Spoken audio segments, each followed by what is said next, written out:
হাতই ভবিষ্যৎ।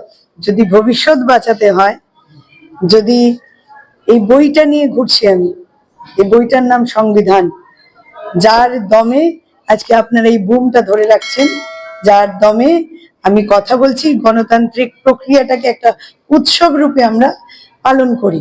কিন্তু আজকে এইটা কনস্টিটিউশন खतरे में है, হিন্দু खतरे में नहीं है।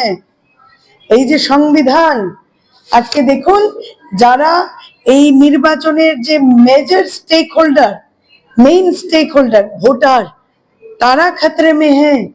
তাদের এসআইআর এর নামে এনআরসি করে নামের পর নাম বাদ চলে যাচ্ছে। লোকদের কি ভোগান্তি! এখন ভোট হওয়াই উচিত ছিল না, তাও আজকে এই প্রসেসের মাধ্যমে নির্বাচন, বিধানসভা করতে হবে।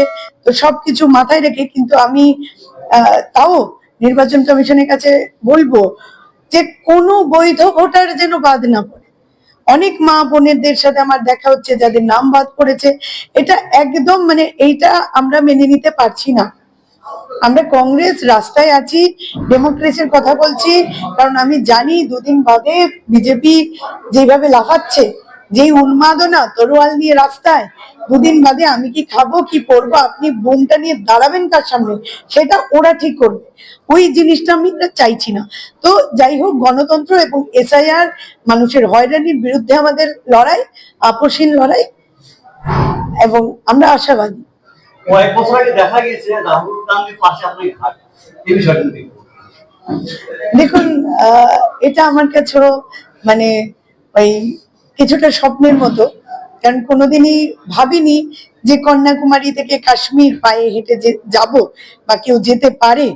তো আমরা আমাদের যে নেতা রাহুল গান্ধীজিকে না দেখলে বা ওনার সাথে বোধহয় ওই 4080 কিলোমিটার যদি না চলতাম 5 মাস, তাহলে হয়তো উপলব্ধি করতে পারতাম না। দেখুন, সেই সময় আমরা হেঁটেছি, মানুষের কাছে পৌঁছেছি। আমরা মন কি বাত বলতে ভালোবাসি, মন কি বাত বলতে মোদি ভালোবাসে, আমরা মন কি বাত শুনতে ভালোবাসি। আমরা জনগণের কাছে যতটা পৌঁছানো যায়, কারণ সারাদিন দেখুন গরিব গুরব মানুষগুলোর পাশে। আজকে আমি বলছিলাম এদেরকে যে আমরা গাড়ি নিয়ে যাচ্ছি, সত্যি কথা আমি কিছুটা পায়ে হেঁটে গেলাম, কারণ এখন তো আমাদের গরুর গাড়ি ঘোড়ার গাড়ি ছাড়া উপায় নেই। পেট্রোল ডিজেলের যা দাম বেড়েছে, আমি তো বলেছি ঘুটে নিয়ে প্রচার করবো, ঘুটেতে হাত মার্কা আছে দেখবেন, কারণ ঘুটে ছাড়া তো আমাদের উপায় নেই। কারণ আজকে ওদের মাথাতেও ঘুটে আছে, বিজেপিদের মাথায়, নইলে এইসব উল্টো পাল্টা চিন্তা ভাবনা করে না। আজকে ঘুটে আছে বলে সিলিন্ডার এই অবস্থা। কেন এতদিন ভারতের সরকার ছিল না, চালায়নি কে? হ্যাঁ, আমেরিকার প্রেসিডেন্টকে কেউ বাবা ডাকে। আমি মানছি ওনার একজন অ্যাডাপ্টেড ছেলে হয়েছে, ওনার ছেলে হতে ইচ্ছে হয়েছে, নিজের মা বাবার সাথে যোগাযোগ নেই, অন্যের মা মানে মার থেকে মাসির দরদ বেশি করতে গিয়ে আজকে আমাদের এই ভোগান্তি। যাই হোক, চাণক্যর মতে প্রথমেই বলে গেছিল, যখন কোনো বিজনেসম্যান, ব্যবসায়ী ভারতের মসনদে বসবে বা রাজা হয়, তখন প্রজাদের দুঃখের শেষ থাকে না। আজকে আমরা এটা ভুগছি। আর কলকাতা থেকে করিমপুর অনেকটা দূর, কিভাবে সামলাচ্ছেন?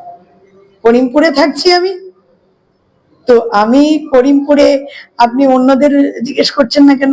আমি তো না হয় এসছি, এমন এমন এমএলএ, আমার তো জেলাতে চাকদাতে আমার বাড়িও আছে, কিন্তু মানে আমার বক্তব্য হলো, আমার এমন এমন লোকেরা এখানে এসে দাঁড়িয়েছেন যারা অন্য জায়গায় রাজ করে এসছেন, অন্য জায়গায় জিতেছেন, ওদের কেন আসতে দরকার হলো? আরে আমরা তো হাত চিহ্ন, আমরা দাঁড়িয়েছি। আমি নদিয়া জেলার ইনচার্জ ছিলাম, রাজ্যের জেনারেল সেক্রেটারি, দাঁড়াতে পারি। করিমপুরে আমি এখানে থেকে করছি, কিন্তু আমি কোনো বড় হোটেলে থাকছি না, আমি আমার কর্মীদের বাড়িতে থাকছি।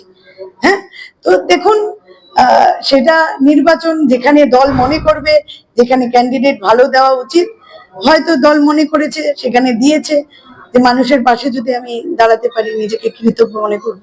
যদি এখনও আমাদের খবরের দর্পণ চ্যানেলটি সাবস্ক্রাইব না করে থাকেন, তাহলে এখনই সাবস্ক্রাইব করুন, সঙ্গে বেল বাটনটি ক্লিক করুন, আর পেয়ে যান সব খবরের দ্রুত ভিডিও আপডেট।